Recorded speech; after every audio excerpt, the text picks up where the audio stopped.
ప్రభు నామమునకు మహిమ కలుగునగాక. హల్లెలూయా. కృపగల దేవుడు మన ప్రభువైన యేసయ్య పరిశుద్ధ నామములో కూడి వచ్చిన మీ అందరికీ నా హృదయపూర్వకమైన వందనాలు తెలియజేస్తున్నా. కొద్దిసేపు దేవుని మాటలు విందాం. పరిశుద్ధ గ్రంథము నుండి ద్వితీయోపదేశకాండము 6వ అధ్యాయము 19వ వచనాన్ని చదువుకుందాం. ద్వితీయోపదేశకాండము 6వ అధ్యాయము 19వ వచనం. యెహోవా చెప్పిన ప్రకారము నీ పితరులతో ప్రమాణము చేసిన ఆ మంచి దేశములో నీవు ప్రవేశించి దానిని స్వాధీనపరచుకున్నట్లు నీవు యెహోవా దృష్టికి యథార్థమైనదియు ఉత్తమమైనదియు చేయవలెను. చిన్న ప్రార్థన చేద్దాం. కృపగల దేవాన్ని కొందనాలు నాయన, ఇప్పటి వరకు పాటల్లో, కీర్తనలో, ఆరాధనలో మీరుండి నడిపించారు. మీకు స్తోత్రాలు. కొద్దిసేపు నీ మాటలు వినాలనే ఆశతో ఉన్నాము నాయన. ఈ చదవబడిన లేఖన భాగం వివరించే జ్ఞానం నాకు లేదు. నీ సిలువ చాటును మరుగుపరుచుకుని నీ మాటలు మాకు వినిపించి మహిమ పొందమని మా ప్రభువైన యేసయ్య పరిశుద్ధ నామమున అడుగుతున్నాను తండ్రి, ఆమేన్. ప్రియమైన దేవుని బిడ్డలారా, చదవబడిన లేఖన భాగంలో యెహోవా చెప్పిన ప్రకారము మీ పితరులతో ప్రమాణం చేసి ఆయన మంచి దేశములో నీవు ప్రవేశించి దాన్ని స్వాధీనపరచుకున్నట్లు నీవు యెహోవా దృష్టికి యథార్థమైనదియు ఉత్తమమైనదియు చేయవలెను. హల్లెలూయా. ఇశ్రాయేలు ప్రజలు 430 సంవత్సరముల బానిసత్వ జీవితంలో మగ్గుచున్నప్పుడు మోషేను పంపించి మోషే అహరోనుల ద్వారా దేవుడు పాలు తేనెలు ప్రవహించే కనాను యాత్ర సాగిస్తూ ఉన్నారు. కనాను యాత్ర సాగించిన సమయంలో దేవుడు వారితో మాట్లాడుతున్నాడు. ఆ మంచి దేశంలో మీరు ప్రవేశించాలి అని అంటే యథార్థమైనది ఉత్తమమైనది చేయాలంట. హల్లెలూయా. ప్రియమైన దేవుని బిడ్డలారా, ఈరోజు ప్రభు యొక్క బలలో మనం పాల్పంటున్నాం. పరమ కానాను చేరాలని ఈ యాత్ర సాగిస్తున్నాం. మనము ఆ మంచి దేశాన్ని స్వతంత్రించుకోవాలి. ఆ మంచి దేశంలో మనం ఉండాలి అని అంటే ఏం చేయాలట? మానవుడు ప్రార్థనకు వస్తే సరిపోద్దా? ఏమండి, బైబిల్ పట్టుకుని ఆరాధనలో ఉంటే సరిపోద్దా? ప్రియమైన దేవుని బిడ్డలారా, దేవుని వాక్యం అంటుంది యథార్థమైనది ఉత్తమమైనది చేయాలంట. హల్లెలూయా. యథార్థత ఉండాలి, ఉత్తమమైనది నీలో ఉండాలని దేవుని వాక్యము సెలవిస్తూ ఉంది. ప్రియమైన దేవుని బిడ్డలారా, ఈరోజు ఈ బల్లారాధనలో పాల్గొనే మనం యథార్థతను కలిగి ఉండాలని పరిశుద్ధ గ్రంథము స్పష్టముగా, సూటిగా, తేటగా మనతో మాట్లాడుతూ ఉంది. చూడండి, దావీదును గురించి సొలొమోను అంటూ ఉన్నాడు. మొదటి రాజుల గ్రంథం 3వ అధ్యాయం 6వ వచనంలో సొలొమోను ఇలాగ మనవి చేసెను, నీ దాసుడును నా తండ్రినైన దావీదు నీ దృష్టికి అనుకూలముగాను సత్యమును నీతిని అనుసరించి యథార్థమైన మనస్సు గలవాడై ప్రవర్తించను గనుక నీవు అతని ఎడల పరిపూర్ణ కటాక్షము నగుపరిచి ఈ దినమునున్నట్లు అతని సింహాసనం మీద అతని కుమారుని కూర్చుండబెట్టి అతని యందు మహాకృపను చూపి ఉన్నావు. హల్లెలూయా. దావీదు యథార్థంగా ప్రవర్తించాడు కాబట్టి ఆయన పరిపూర్ణమైన కటాక్షాన్ని అతనికి అనుగ్రహించి మహాకృపను అనుగ్రహించాడట. హల్లెలూయా. ప్రియమైన దేవుని బిడ్డలారా, నీవు నేను కూడా ఎలా ఉండాలి? పరిపూర్ణమైన కటాక్షము పొందాలి అనంటే యథార్థమైన ప్రవర్తన కావాలి. ఏమండి, అంతేకాదు ఆయన అంటూ ఉన్నాడు, మహాకృపను నీవు మాకు చూపించావు. ప్రియమైన దేవుని బిడ్డలారా, దేవుడు యథార్థంగా ప్రవర్తించిన వారి పట్ల చూపిన మహాకృప, ఆయన ప్రత్యక్షత ఆ రీతిగా ఉంది. మనము కూడా ఈరోజు దేవుని కటాక్షము పొందాలి అని అంటే ఆయన చెప్పినట్లుగా మనం అనుసరించి నడవాలి. చాలామంది భక్తులు అందులో ఉన్నారు, కానీ చాలామంది భక్తులు విషయాలు తెలియజేసుకోవాలి, కానీ సమయం లేదు. తర్వాత మనం మళ్ళీ బల్లారాధనలో పాల్గొనాలి కనుక అయితే మనం ఏం చేయాలి? దావీదు అలాగనే చేశాడు, ఆసా చేశాడు, యెహోషాపాతు చేశాడు, హిజ్కియా కూడా చేశాడు. హిజ్కియాను గురించి అంటాడు 2వ దినవృత్తాంతాల గ్రంథం 31:20లో, హిజ్కియా యోధా దేశం అంతటను ఇలాగ జరిగించి తన దేవుడైన యెహోవా దృష్టికి అనుకూలముగాను యథార్థముగాను నమ్మకంగాను ప్రవర్తించను కనుక అతడు వర్ధిల్లాడట. హల్లెలూయా. పరమదేశానికి పరమకానానికి నువ్వు చేరటమే కాదు, నీవు వర్ధిల్లాలి, నీ కుటుంబం వర్ధిల్లాలి అని అంటే ఆయనకు అనుకూలంగా ఉండాలి, యథార్థతను అనుసరించి నడవాలి, నమ్మకంగా ఉండాలి. హల్లెలూయా. నెలకోసారో వారానికోసారో ఆ బల్లారాధనలో యథార్థంగా ఉన్నట్లు మనం ప్రవర్తించడం కాదు. అక్కడికి చేరాలి అని అంటే ఏమై ఉండాలంటున్నాడు? అనుకూలంగా ఆయనకు అనుకూలంగా ఉండాలి, యథార్థంగా ఉండాలి, నమ్మకంగా ఉండాలి. కనుకనే హిజ్కియాను గురించి వాక్యం చెబుతా ఉంది, అతడు వర్ధిల్లుచూ ఉండెను అని. హల్లెలూయా. నీవు వర్ధిల్లాలి అని అంటే అలాగనుండాలి.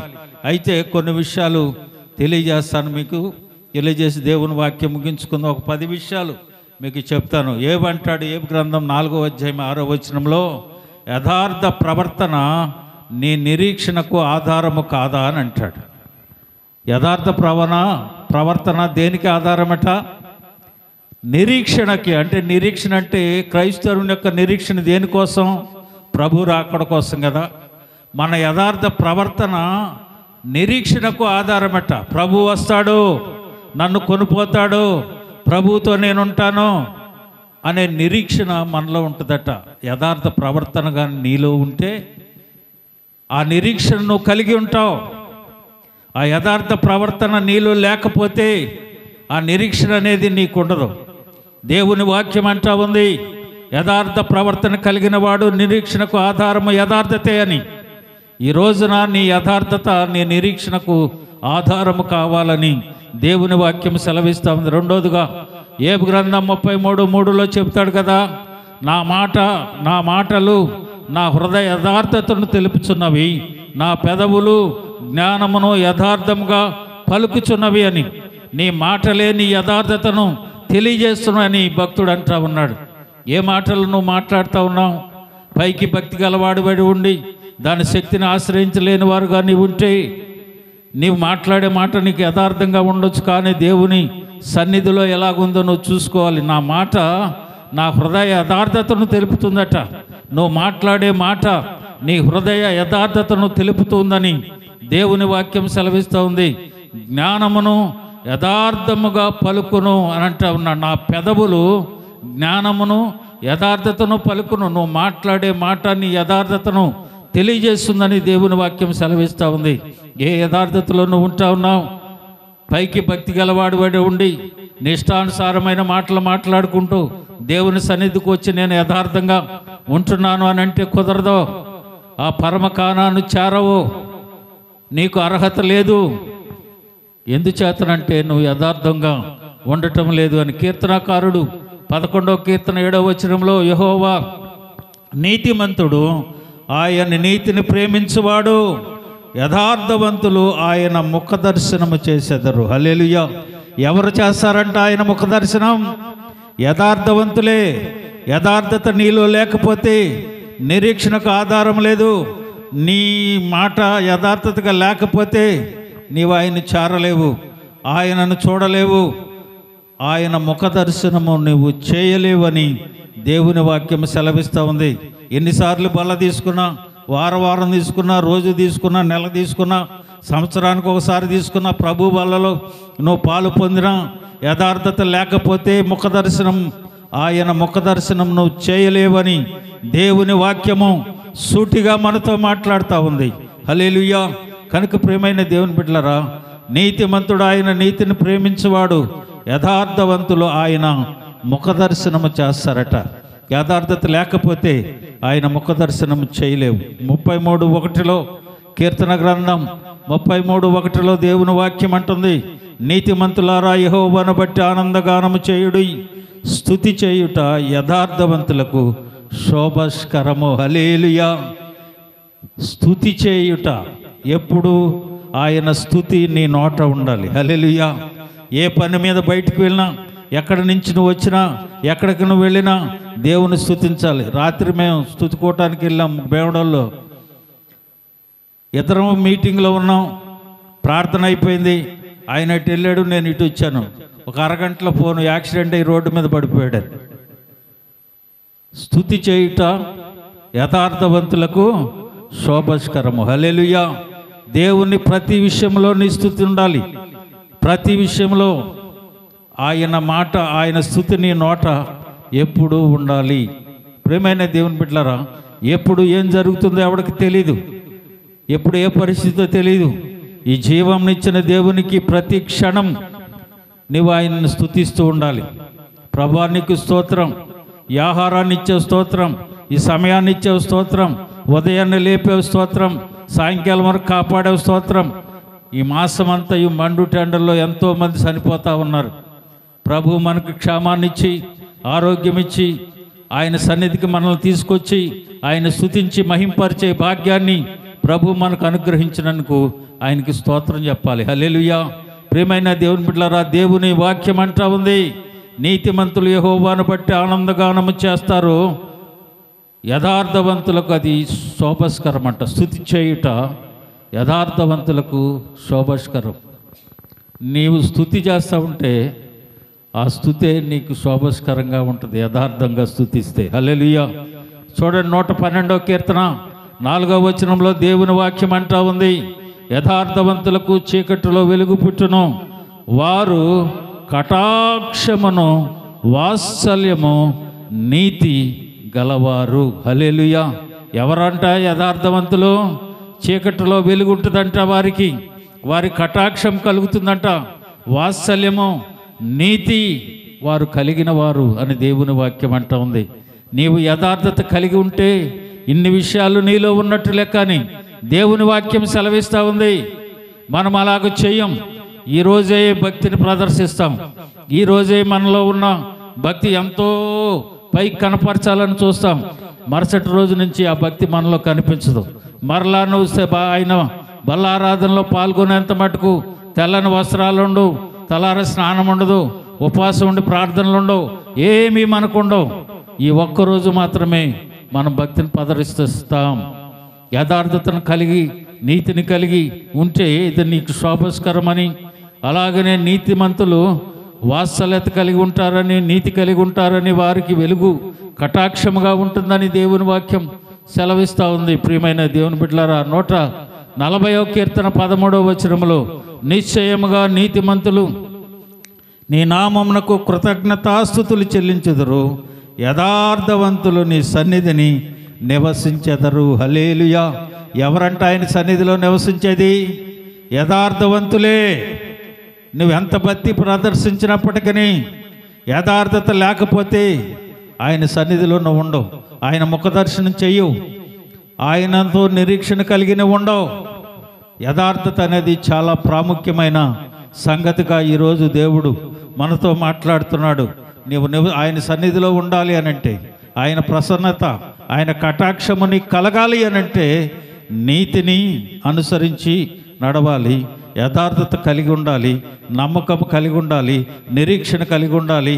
వారే ఆయన సన్నిధిలో నిలబడతారు అని దేవుని వాక్యం సెలవిస్తా ఉంది. చూడండి, సామెతల గ్రంథం 11వ అధ్యాయం 3వ వచనంలో, యథార్థవంతుల యథార్థత వారి త్రోవ చూపించును. యథార్థవంతుల యథార్థత అంట వారికి త్రోవ చూపిద్దట. నీ యథార్థతే నీకు త్రోవ చూపించేది, నీ యథార్థతే దేవుని సన్నిధిలో నివసింపజేసేది, ఆయన కటాక్షముని కలుగు చేసేది ఆ యథార్థతే. హల్లెలూయా. ప్రియమైన దేవుని బిడ్డలారా, యథార్థతను గురించి ఈరోజు ప్రభు మనతో మాట్లాడుతూ ఉన్నాడు. చూడండి, 11 సామెతల గ్రంథం 11వ అధ్యాయం 20వ వచనం, యథార్థముగా ప్రవర్తించువారు ఎవరంట? యథార్థముగా ప్రవర్తించువారు ఆయనకు ఇష్టులు. హల్లెలూయా. ఆయనకి ఇష్టంగానూ ఉండాలంటే ఏం చేయాలి? యథార్థంగా ఉండాలి. అన్ని విషయాలలో యథార్థత కావాలి. ఒక విషయంలోనే కాదు, అన్ని విషయాలలో యథార్థముగా మనం ఉంటే దేవునికి ఇష్టలుగా మనం ఉంటామని దేవుని వాక్యం అంటూ ఉంది. తర్వాత చూడండి 14-11 సామెతల గ్రంథం, అండర్లైన్ చేసుకోవాలయ్యి. సామెతల గ్రంథం 14-11. యథార్థవంతుల గుడారము ఏం చేస్తుందంట? యథార్థవంతుల గుడారము వర్ధిల్లును. హల్లెలూయా. నీ గుడారము వర్ధిల్లాలి అనంటే, దేవుడు నీకు ఇష్టమున్న దేవుడు నీ మీద ఇష్టం కలిగి ఉండాలంటే యథార్థత అనేది చాలా ప్రాముఖ్యం. ఆయన ప్రసన్నత నీకు కావాలి అనంటే యథార్థత. నిరీక్షణకు ఆధారం నీ యథార్థత. హల్లెలూయా. ప్రియమైన దేవుని బిడ్డలారా, చేయాల్సినన్ని చేసి నీకు అనుకూలంగా నువ్వు ప్రవర్తించుకొని దేవునికి ఇష్టంగా నువ్వు లేకుండా, దేవుని సన్నిధిలో యథార్థతను లేకుండా ఉంటే ఆయన ప్రసన్నతను చూడవు, ఆయన సన్నిధిలోనూ ఉండవు. కనుక దేవుని వాక్యం ఈరోజు మనతో సూటిగా తేటగా మాట్లాడుతుంది. మన హృదయం యథార్థంగా ఉండాలి, మన మనసు యథార్థంగా ఉండాలి, మన నడత, మన పడక, మన చూపు, మన తలంపు అన్నీ యథార్థతగా ఉండాలి. పైకి భక్తి గలవారు ఉండి దాని శక్తిని ఆశ్రయించిన వారిగా మనం ఉండకూడదు. ప్రతి విషయాలలో యథార్థత చాలా ప్రాముఖ్యం. చూడండి, చివరిగా ఒక వాటు తీసి ముగించేస్తాను. 15 సామెతల గ్రంథం 15:8. సామెతల గ్రంథం 15వ అధ్యాయం 8వ వచనం.